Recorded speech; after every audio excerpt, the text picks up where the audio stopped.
Hello, good afternoon and welcome to Midday Live. It's coming to you live from our studio here at Adesawe Kanda in Accra. My name is Efua Tieku. Top of the bulletin this afternoon. Pressure mounts on John Mahama to review his communications team as he kickstarts campaign to lead NDC. Board chairman of Borg Oil Storage and Transportation Company Bost resigns over his role in the collapse of Sovereign Bank. On the international front, Scott Morrison is to be Australia's new Prime Minister after Malcolm Turnbull was forced out by party rivals in a bruising leadership contest.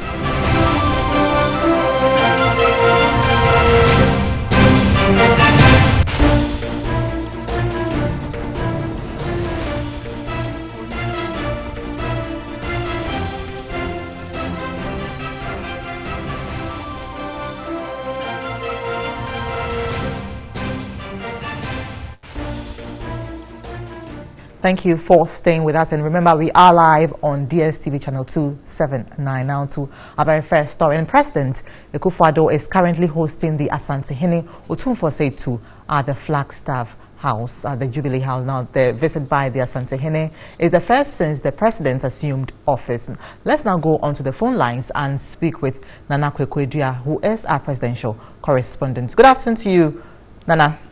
Now, has the event started, and tell us who are the main dignitaries at this event?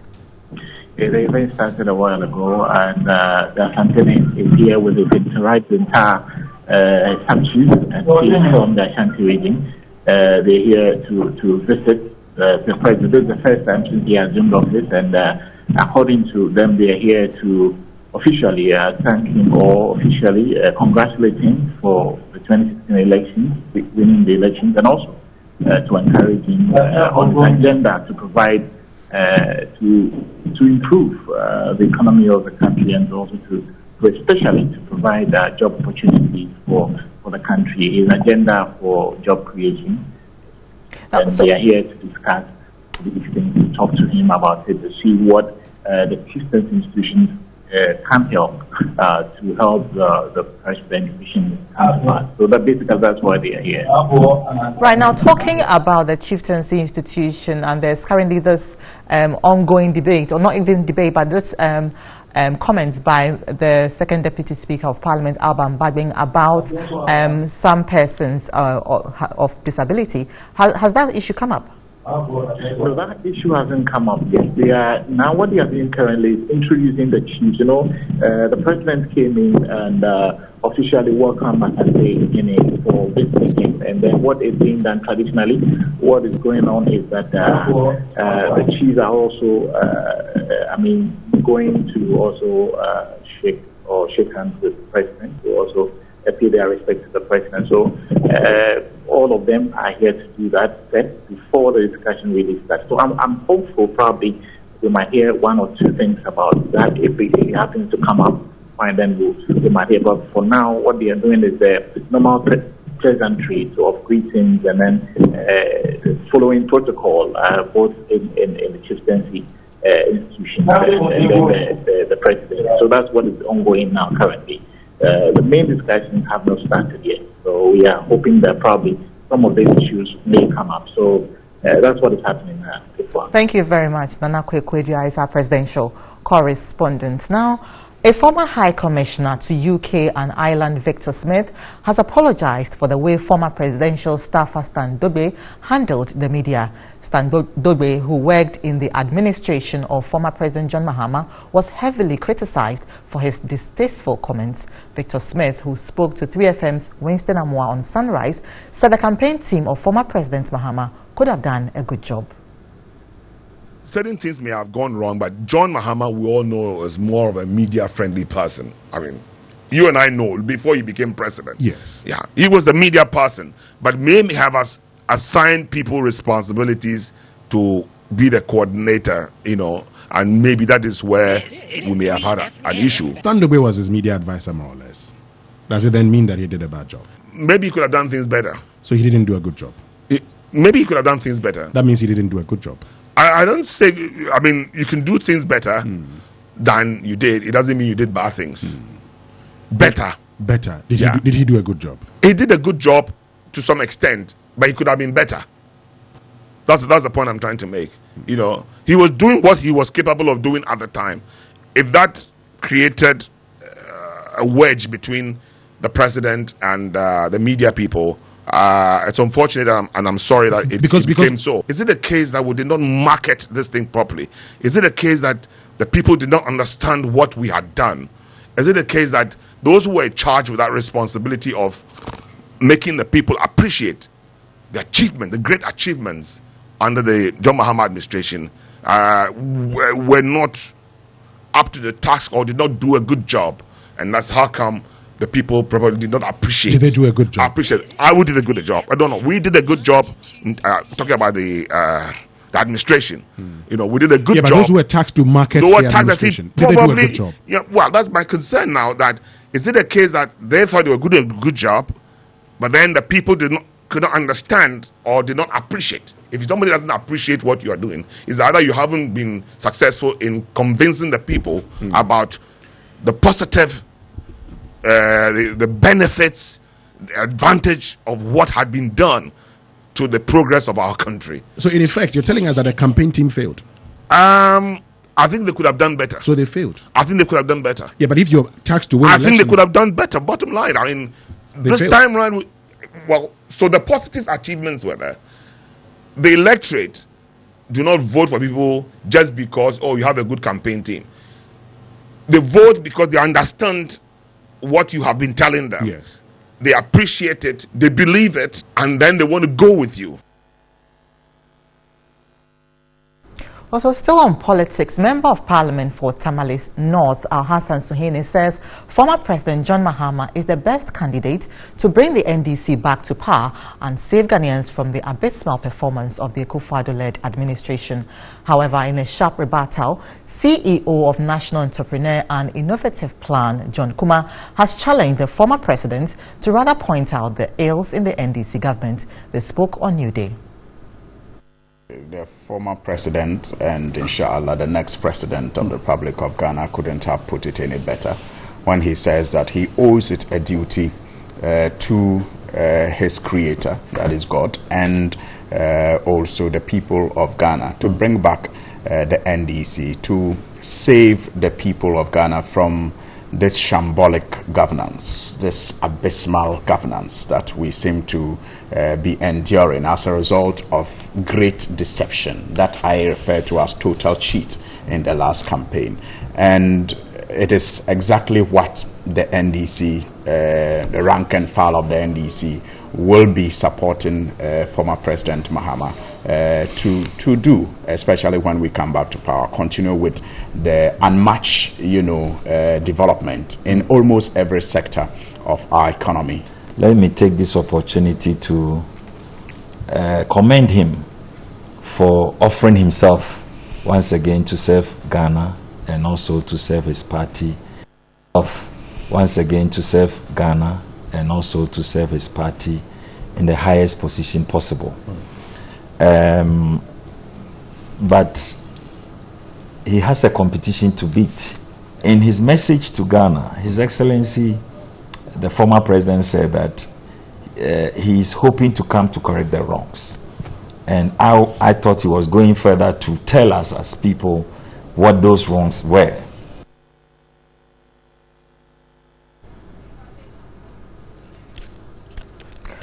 Right, so Professor Ransford Jampo is a political scientist and director of the Center of European Studies at the University of Ghana, and he joins us on the line to discuss the issue of the former president filing for his filing, to contest the NDC presidential race. Good afternoon to you, Mr. Jampo. Will you say that John Mahama's comeback was inevitable?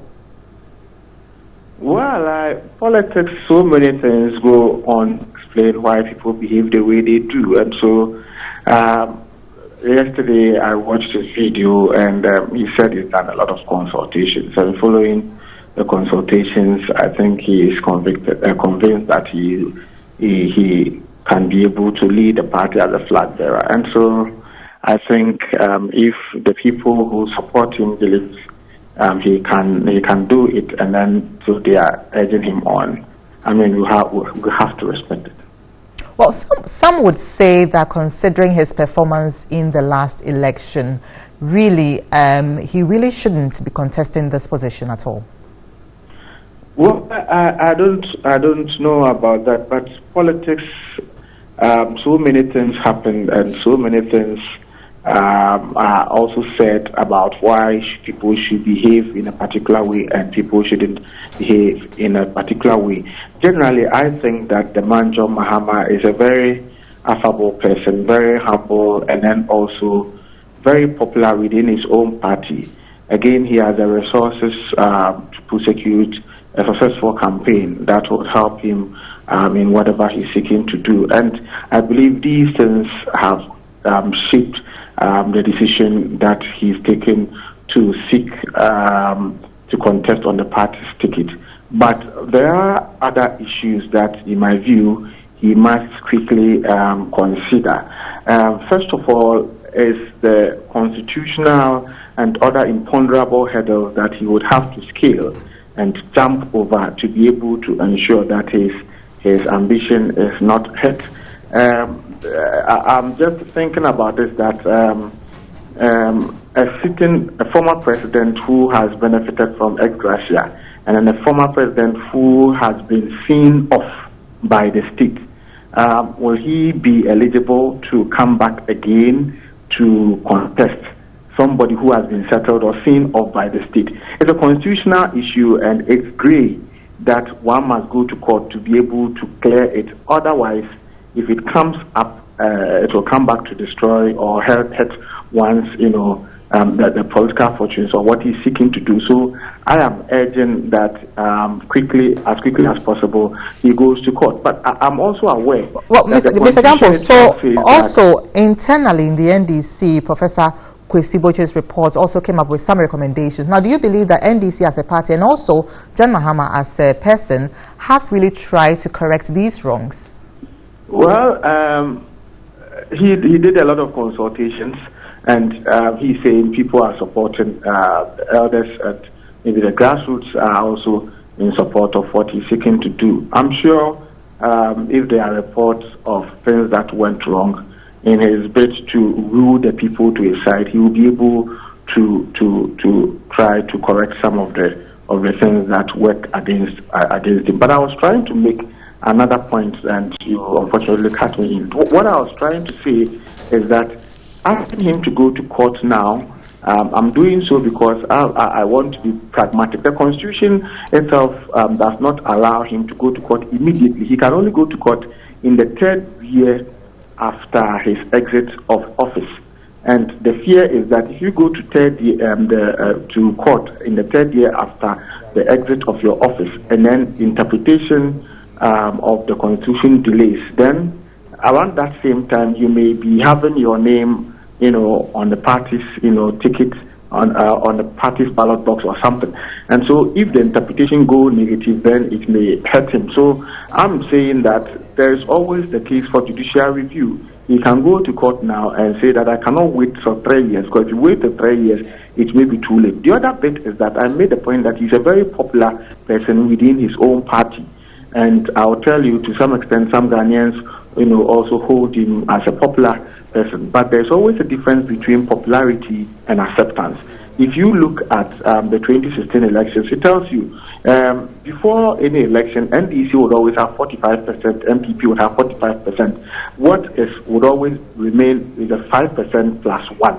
That comes from the floating voters. But if you look at the 2016 election results, NDC, in spite of Mr. Mahama's popularity, reduced from 45 to around 44%. And so it tells you that then he has a lot of things to do, a lot of work to do, to be able to move beyond popularity into much acceptance. Right, thank you. Thank you very much, Professor Jampo. Moving beyond popularity to acceptance. That was Professor Jampo, who is a political science lecturer. Right, this is Midday Live on TV3, and very shortly we'll be showing you some details of who is contesting the NDC presidential race. Now, obviously, we have former President John Mahama, who has just filed his nomination for that position. There's also Ekos Biogabra, who is a former Minister for Trade and Industry. Professor Joshua Alabi, formerly of UPSA, and Kweku Ricketts Hagan, that's the Cape Coast South MP. There's also Sylvester Mensah, who formerly is of the National Health Insurance Scheme. Alban Bagbeng, obviously Second Deputy Speaker of Parliament. Nuruddin Idrisu. Stephen Atubiga is also there. And then there's the legal man here, Eliklim Agbemava, and also David Doche Kwame Kuwada. So these are the men who are contesting the NDC flag bearership slot.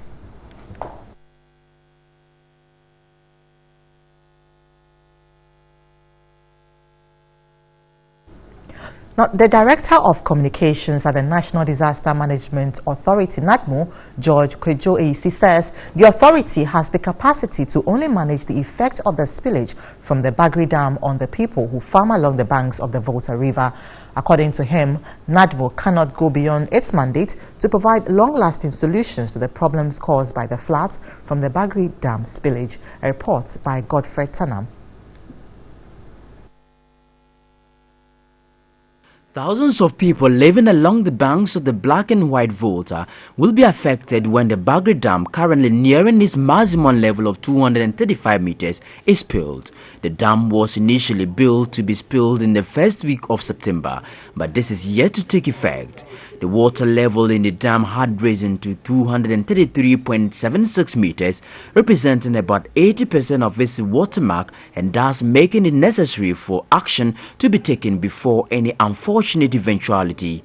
The National Disaster Management Organization, NADMO, is on the grounds to manage the situation in order to avert destruction of lives and property. Sent a team of 25 people led by the Deputy Director General Operations, Abu Ramadan, to the place. The pitch camp at Wali Wali and Zabila. For now, they are psyching the people up and preparing them, sensitizing them that this is what is going to happen. And so any moment from now, a spillage is likely to happen. So they should get themselves ready. And then, fortunately, most of them live a bit farther away from the banks. The communication director of the organization, George Eisi, said the mandate of NADMO had been defined and it cannot go beyond certain limits as expected by the public.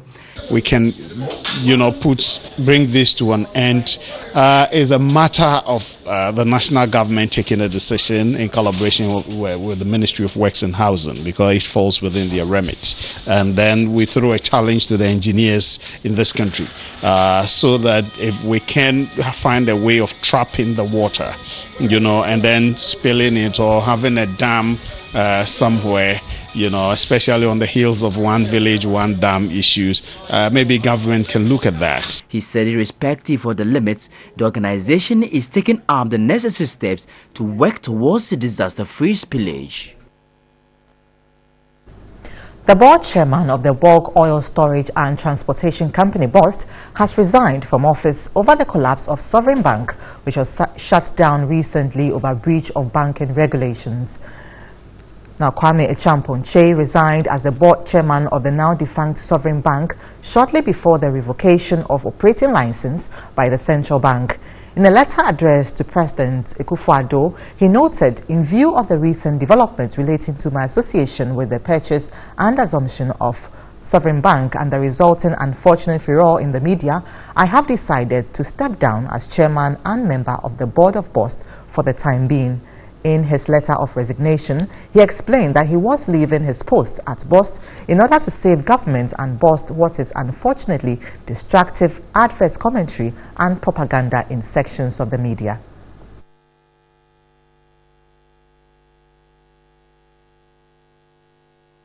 So today on MTN Video Report, our citizen journalist Franklin reports on an abandoned toilet facility in the North Tong district.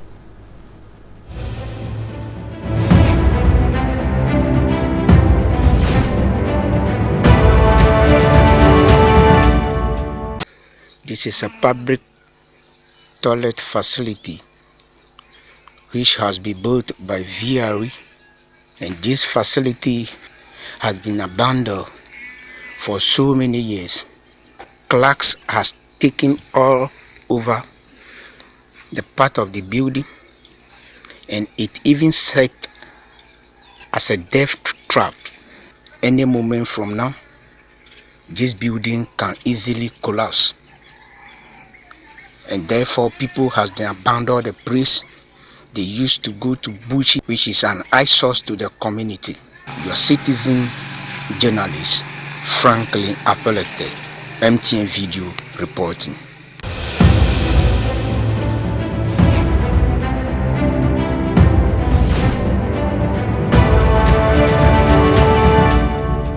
Of course, that was your MTN Video report. We have more coming up on Midday Live. Don't go away.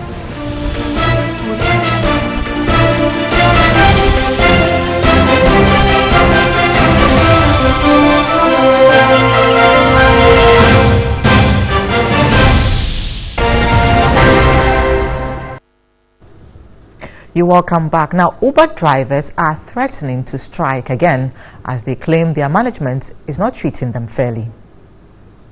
The drivers claim, despite the increases in fuel prices, the transport services company has refused to adjust fares they charge riders. They also complain that despite the non-increment in the charges, the company runs promotions for riders, which reduces the money that goes to the drivers. The drivers are also complaining, among other issues, that the company refuses to give drivers a fair hearing when customers lodge complaints about them. The Online Private Drivers Association has over 2,000 members made up of drivers signed up to online transportation companies, including Uber and Taxify. Uber drivers in April this year embarked on a sit-down strike over the 25% commission charged to them by the company. They complained that the 25% retention fares remitted to the transport services company, Uber, was rendering their business unprofitable. The director of the United Nations University Institute for Natural Resources in Africa, Dr. Elias Tako Ayuk, has suggested that government must pay attention to the value chain of the natural resource sector if it wants leverage on these resources to achieve the Ghana Beyond Aid agenda. He made the suggestion at a forum in Accra themed Ghana Beyond Aid, the role of natural resources. President Akufo-Addo's administration has been trumpeting the Ghana Beyond Aid concept, which seeks to progressively wean Ghana off external support and make her self-sufficient to a considerable extent. Ghana being a resource-endowed country, it is only natural that these resources are used to achieve the Ghana Beyond Aid agenda.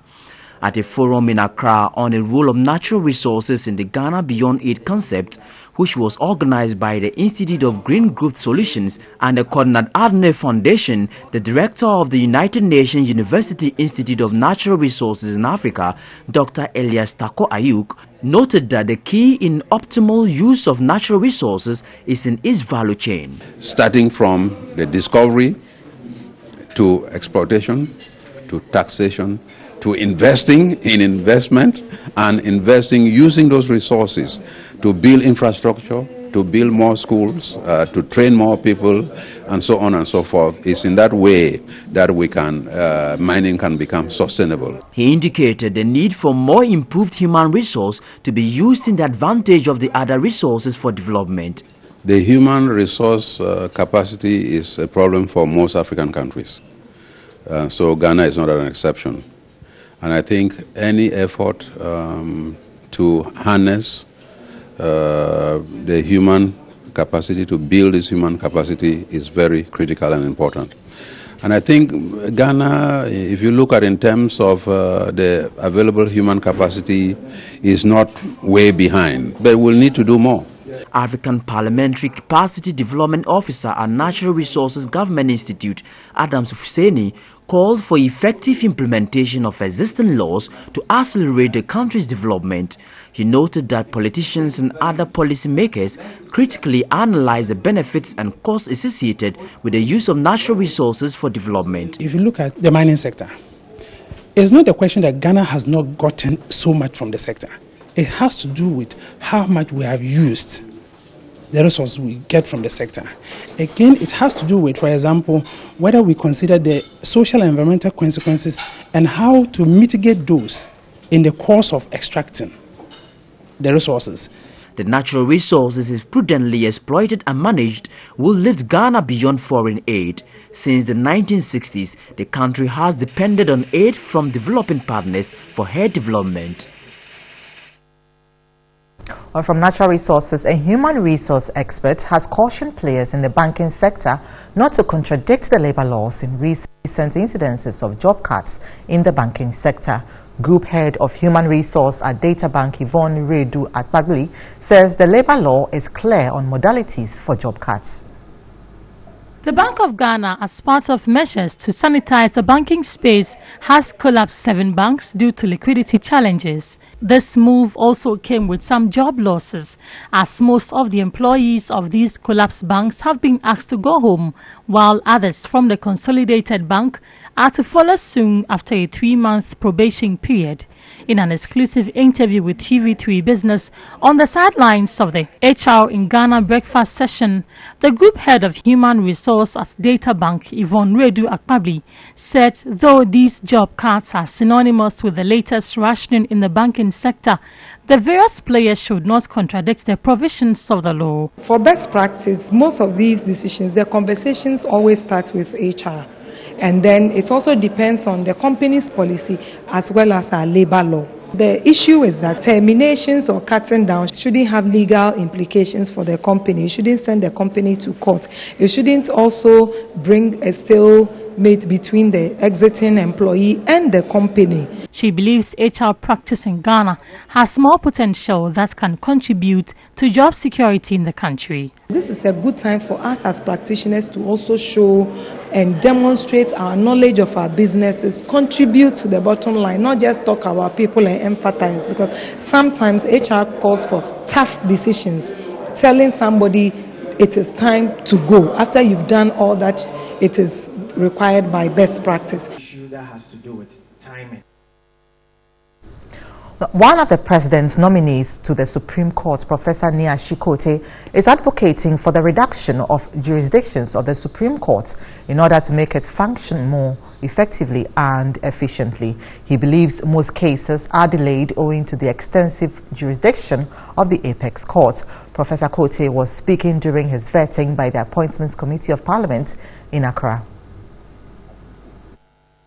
Professor Ashikote suggested an amendment to Article 131 Clause A of the Constitution. The Supreme Court is struggling to discharge its obligation because of the very extensive jurisdiction that we have. Now, until we have been able to creatively reduce the jurisdiction of the Supreme Court.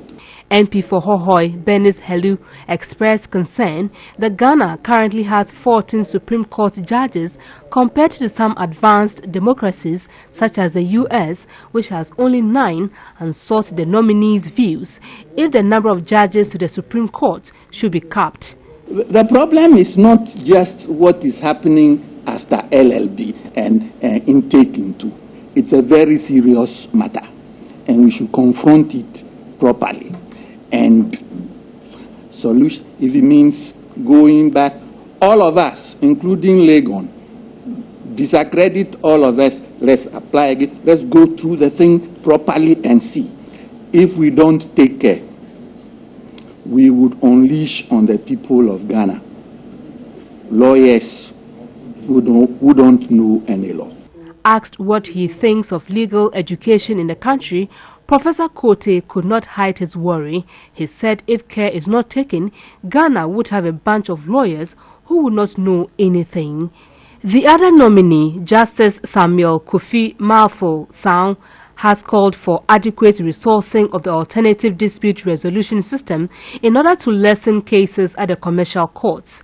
He called for more judges to the High Court. We can invest. Also, President Akufo-Addo is currently hosting the Asante-Hene Otumfuo at the Jubilee House. Now, the visit by the Asante-Hene is the first since the president assumed office.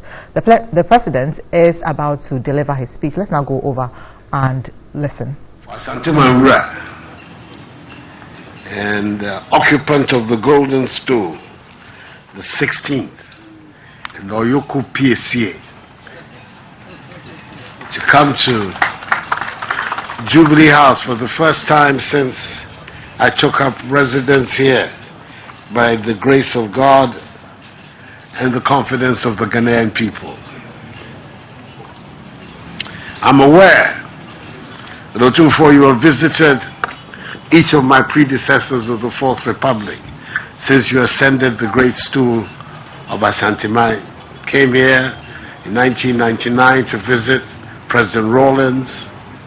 In the year 2004, you visited President John Ajikun Kufuor, and then came to visit and congratulate President Mills on his victory, 2009.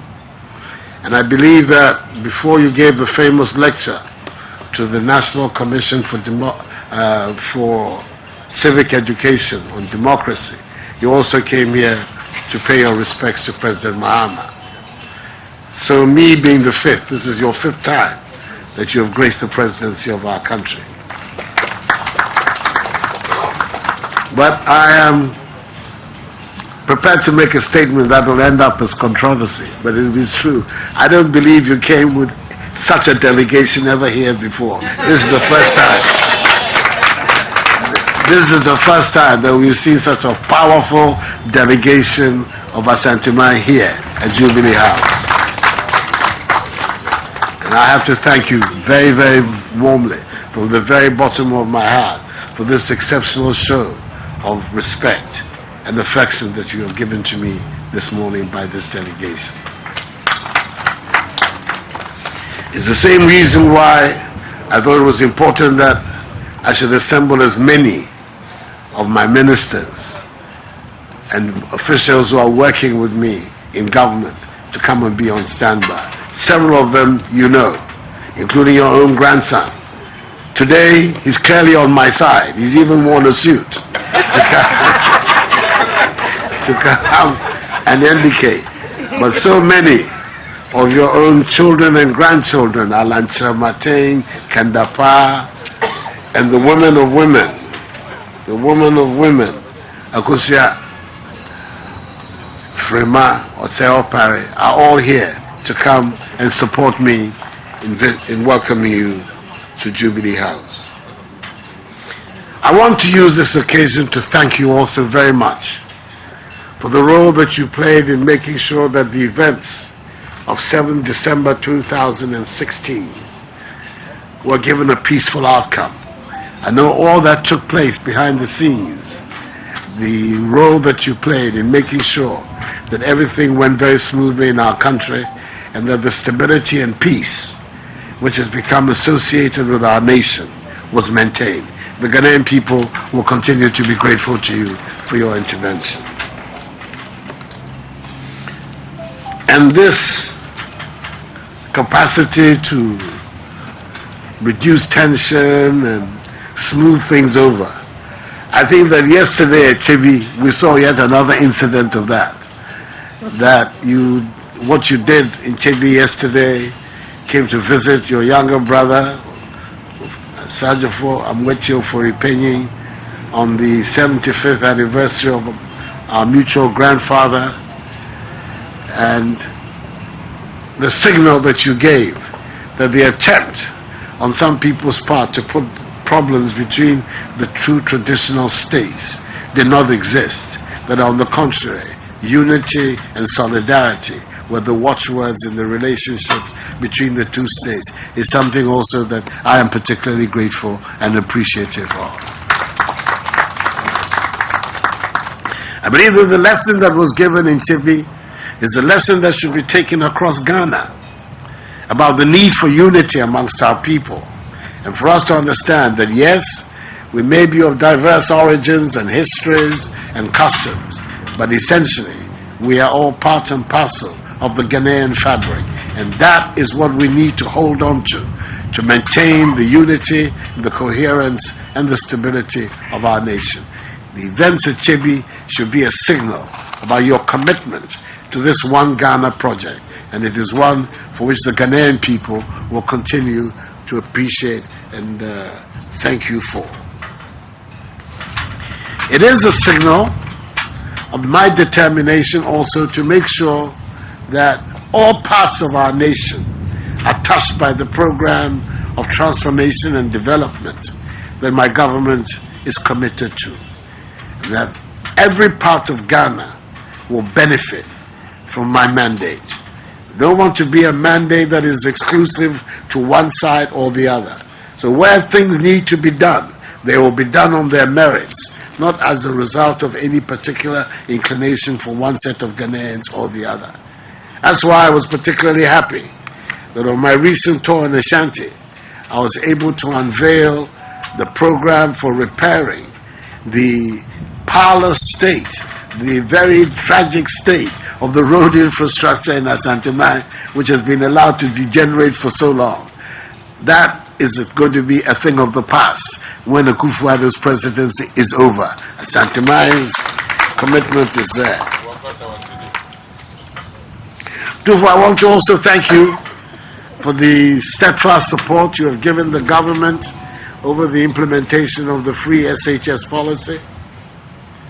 I know it has not been an easy matter for the nation, finding the resources and the determination to do it, but I believe that if for nothing, my period on the stage of Ghana should be identified with ensuring that every Ghanaian child, no matter the circumstances of their birth, no matter where they live in our country, has access to a minimum of secondary school education to be able to propel them to be able to live in this 21st century.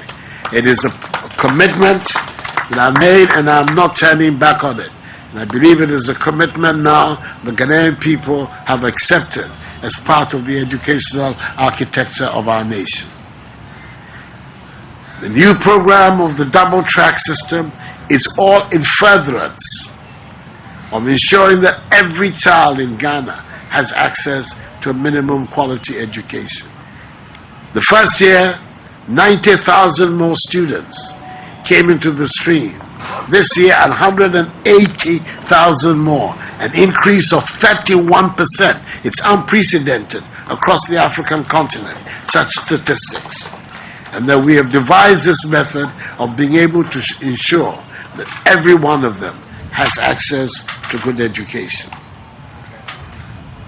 Again, the fight against Galamsey is a fight that you have also joined wholeheartedly, and the chiefs in Asante too have expressed their support and determination to make sure that we win this fight. That at the end of the day, the sanitization of our environment, of our water bodies, that all of us want to see will come about in our time, and that the pristine nature of our environment will be restored in Ghana. That fight is a fight of all of us. The efforts of peacemaking that you have been involved in, not ended. There is a great issue of Dagon, which for now 15, 16 years has been a scar on our nation. And one of the great traditional states of our country continues to have this crisis that came about from the tragic death and killing of the Yana Andani Yakubu. It has been in your hands, together with your brothers, the Nairi of Mampruga, the Yabonwura, the Gonja state, to find a solution. And I'm hoping that very soon the people of Ghana will hear from your lips that a roadmap has finally been agreed upon that would allow us to come out of this crisis and install a new Ghana in furtherance of the peace and cohesion of Dagbo. It will be one of the most important contributions that you can make to the stability and coherence of our nation. And all of us are anxious. Know that my government will give you whatever support that is required for you to be able to conclude this important task. And generally, to make sure that chieftaincy conflicts in our nation are reduced, if not eliminated, because of their capacity to sap the energies and the resources of our country, so that we can then all focus with a single-minded sense of purpose on the development and rapid growth of Ghana. We can do it if we all put our minds and shoulders to the wheel. That within a generation that we can transform the circumstances of our country. I said this to you in Kumasi and I want to repeat it here. It would be for me an enduring matter of pride that in your time as a Santini and the period, the temporary license that I have here, that in this period Ghana will witness a rapid and remarkable transformation, and so that when the history is written, as I go for no by a father boom and a bad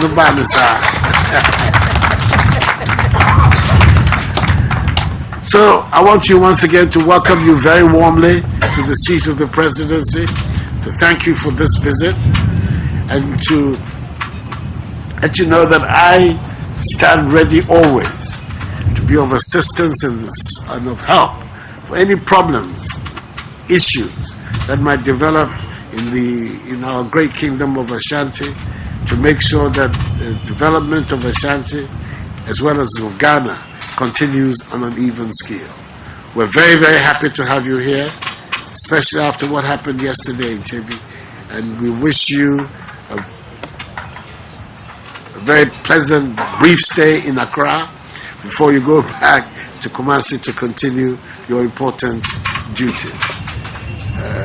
The organization of Jubilee House has gone out of its way to make sure that this delegation that you come with can also break bread with us after this ceremony is over, so that we can all eat together here before you go back. And that's it, Papa. And that's it. That's it.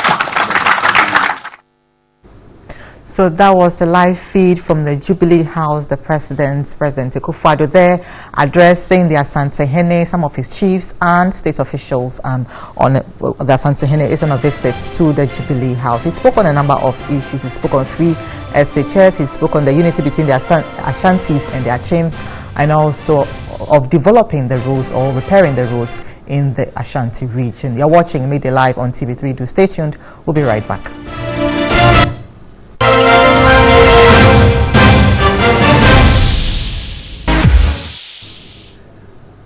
So as the weekend draws near, the city of Accra is set to explode with amazing sounds as the Globe Mega Music Show hits the capital tomorrow at the Fantasy Dome Trade Fair. Speaking on TV3's New Day with Johnny Hughes, the king of rap, Sarkodie, encouraged fans to attend the show as he promised to put up an amazing performance.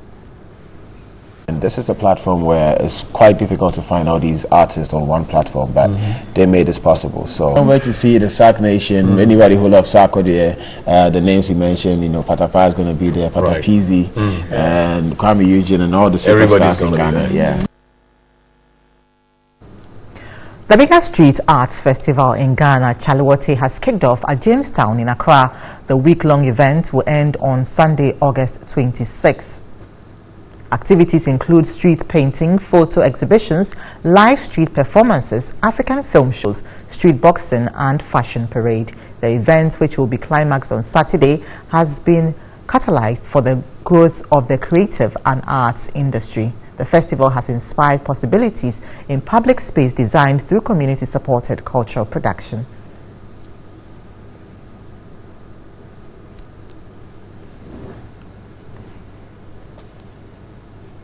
And that's it for Midday Live on TV3. For more news, do go to 3news.com. My name is Efua Tiku. Have a lovely weekend.